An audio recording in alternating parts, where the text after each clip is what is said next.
এমন লজ্জা টেস্ট ক্রিকেটে আগে পায়নি পাকিস্তান। ম্যাচ হেরে একই বললেন মোহাম্মদ রিজওয়ান। নিজেদের মাঠে এমন হারের নজির আগে কেবল একবারই দেখেছিল পাকিস্তানের ক্রিকেট। বিগত কয়েক বছর ধরে লাল বলের ফরম্যাট পাকিস্তানকে সঙ্গ দিচ্ছে না। ঘরের মাঠে শেষ 3 বছরে কোনো সিরিজই জেতা হয়নি। 2017 সালে চ্যাম্পিয়ন্স ট্রফি জেতার পর থেকে ম্যান ইন গ্রিনদের ন্যায় আন্তর্জাতিক কোনো শিরোপাও।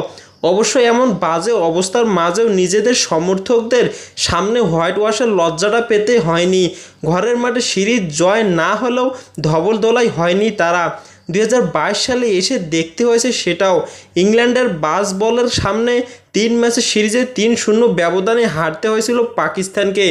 এবার বাংলাদেশ তাদের উপহার দিল এমনই এক যন্ত্রণা। টেস্ট চ্যাম্পিয়নশিপের অংশ হিসেবে 2 ম্যাচের সিরিজে পাকিস্তান সফরে বাংলাদেশ পাকিস্তানকে হারায় 2-0 ব্যবধানে।